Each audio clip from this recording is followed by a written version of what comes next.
Bonjour, bonjour. Je vous salue dans le précieux nom de notre Seigneur et Sauveur, le Seigneur Jésus-Christ.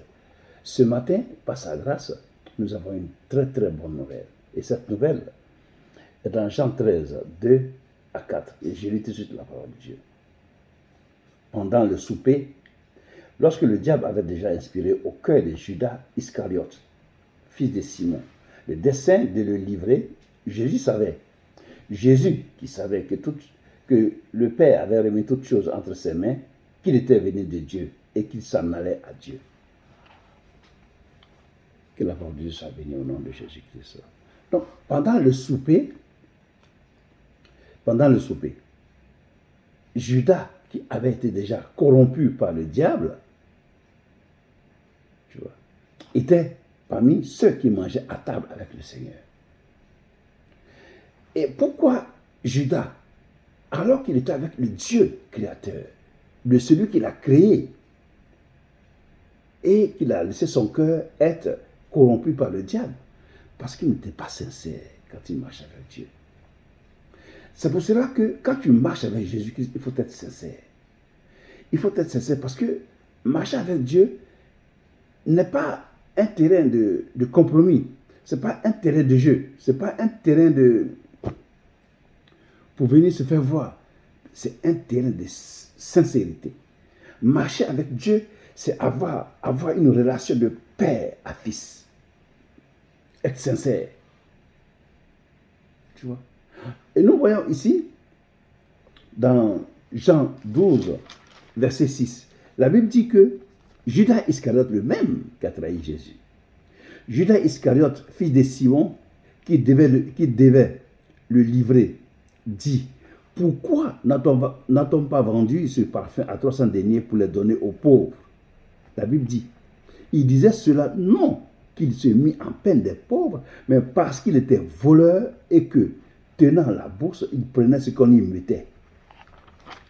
Donc déjà, il était avec Jésus et il volait. Et quand les gens vont faire les dons dans la bourse, il piochait. Donc déjà là, le diable l'avait corrompu. Donc son cœur était livré déjà au diable. Donc, il pouvait rentrer pour faire ce qu'il veut. Il pouvait rentrer pour faire ce qu'il veut. Le diable pouvait rentrer pour faire ce qu'il veut. C'est pour cela que quand tu marches avec Jésus, fais attention. Fais vraiment attention. Fais vraiment attention parce que tu ne marches pas avec un homme. Tu ne marches pas avec ton ami à toi. Tu marches avec le Seigneur des Seigneurs, le Roi des Rois. Bien qu'il soit un ami, un frère, mais il est ton créateur. Donc, d'où il faut avoir la crainte de son nom. Quand tu marches avec lui, il faut qu'il y ait la crainte de Dieu dans ton cœur.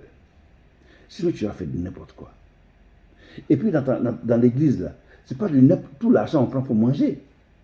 Parce que l'argent de l'église, quand ça vient là, quand on vient mettre les offrandes, d'autres parlent dessus, les souffrances, ils parlent des souffrances et ils viennent mettre dedans.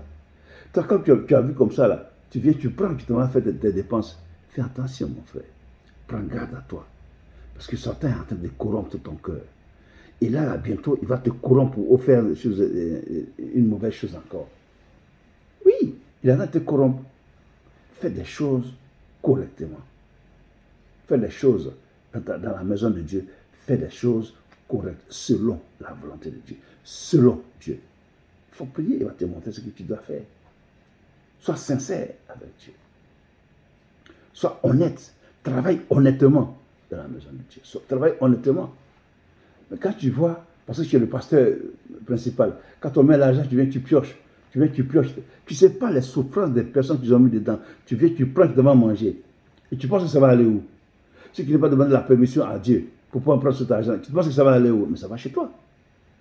Ça va chez toi. Oui, quand tu vois l'argent comme ça, mais ce qui est derrière l'argent, tu ne connais pas. C'est pour ça qu'il faut faire attention, il faut prendre garde à toi. Et si même toi-même ça te réussit, mais fais attention à ta descendance. Hein. Voilà, ça ne va pas ailleurs. Hein. Je suis désolé. Hein.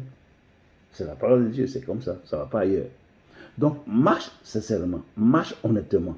Sois sincère avec ton Dieu. Tu vois, sois sincère avec ton Dieu. Et quand tu pries, quand tu manges, avant de manger, il faut prier. Il faut prier puissamment. Il faut prier ardemment. Tu comprends? Là, on voit ici, devant la même nourriture, regarde ce que le serpent a fait encore. Le serpent était le plus rusé de tous les animaux des champs que l'Éternel Dieu avait fait. Il dit à la femme, Dieu a-t-il réellement dit, vous ne mangerez pas de tous les arbres du jardin? Ça veut dire que tu es sûr de ce que Dieu a dit? C'est ce qu'il a dit à la dame, à Ève. Tu es sûr de ce que Dieu a dit? La femme répondit au serpent, nous mangeons du fruit des arbres du jardin. Mais quant au fruit de l'arbre qui est au milieu du jardin, Dieu a dit, vous n'en mangerez point, et vous n'y toucherez point, de peur que vous ne mouriez. Alors le serpent dit à la femme, vous ne mourrez pas. Ça veut dire qu'il dit que dans Dieu il ment. Vous n'allez pas mourir. Mais Dieu sait que le jour où vous en mangerez, vos yeux s'ouvriront et que vous serez comme des dieux, connaissant le bien et le mal. La femme vit que l'arbre était bon à manger. Elle était corrompue, son cœur était corrompu. C'est pareil avec Judas. Parce qu'à la base, son cœur était corrompu parce qu'il était voleur. Et elle, c'est parce que son cœur y était jusqu'à ce que le diable vienne pour la corrompre. Donc, il faut marcher honnêtement avec ton Dieu.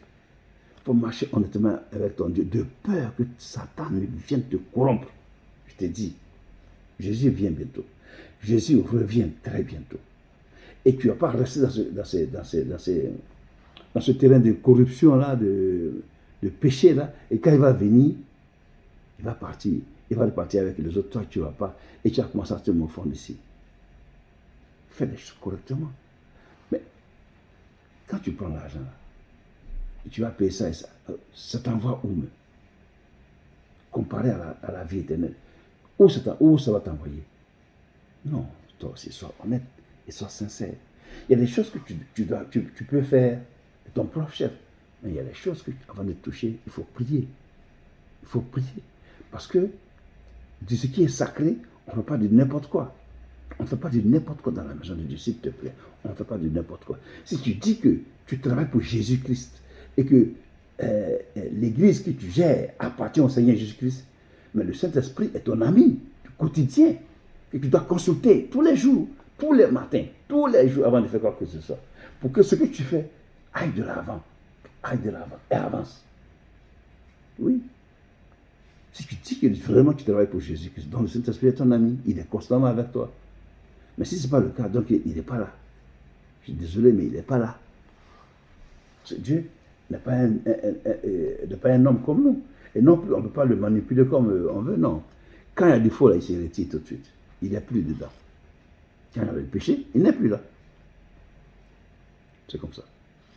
Donc, je vous exhorte, vous les pasteurs, les pasteurs, les apôtres, ceux qui dirigent les églises, les communautés, marchez selon l'Esprit de Dieu. Faites tout ce qui glorifie Dieu. Faites pas des choses comme vous voulez. Faites des choses comme Dieu veut, s'il te plaît. Et l'argent, les offrandes, là, pioche pas là-dedans comme ça, comme tu veux. Il ne faut pas faire ça, c'est du vol. C'est ce qui est écrit, hein. Dans Jean 12, 5 à 6. Judas, il volait. Il volait. Et son cœur était ouvert au vol. Et là, Jésus lui a dit, ce que tu fais, fais-le promptement. Ça veut dire, fais-le vite. Tu vois, fais-le vite. Et il allait faire ça. Et toi, ne suis pas le train de Judas, suis le train de Jésus-Christ. Pourquoi? Parce que nous tous sommes venus sur la terre ici, et nous retournons. Mais Jésus, il est écrit dans Jean 16, 28, je suis sorti du Père, et je suis venu dans le monde. Maintenant, je quitte le monde, et je vais au Père. Maintenant, tu es sorti de qui? Bon, tu es sorti de tes parents, tu es venu sur la terre ici, tu as fait alliance avec Jésus-Christ. Mais est-ce que tu vas retourner à lui, ou tu vas retourner où? Fais attention, marche honnêtement avec lui. Marche honnêtement avec lui, s'il te plaît. Marche honnêtement. Jésus-Christ, il a dit à Abraham, Abraham lui a demandé, mais s'il y a 10 honnêtes, est-ce que tu vas détruire? Il dit non. S'il y a 10 honnêtes à Sodome et Gomorrhe, je ne détruirai pas Sodome et Gomorrhe. Tu vois? Donc, le seul honnête qui était resté, c'était Lot. Et il a enlevé Lot et sa famille et puis il l'a détruit. Donc, marche honnêtement, s'il te plaît. s'il te plaît, marche honnêtement avec Dieu. Quand ça ne va pas, demande au Saint-Esprit. Il va te dire ça, c'est pas bon. Ça, c'est bon. Le Seigneur est fidèle. Il va te montrer ce qui ne va pas. Et tu remets en ordre, tu demandes pardon, tu humilies-toi et avance. Demande pardon et avance. Que Dieu te bénisse. Que Dieu te bénisse abondamment. Que Dieu te fortifie. Tu vas y arriver. Il n'y a pas de raison que tu n'y arrives pas. Puisque le Seigneur, le Dieu le plus grand de tous les dieux, est avec toi. Pourquoi tu ne vas pas y arriver? Tu vas y arriver. Que Dieu te bénisse encore. Seulement, sois humble. Sois béni. Au revoir.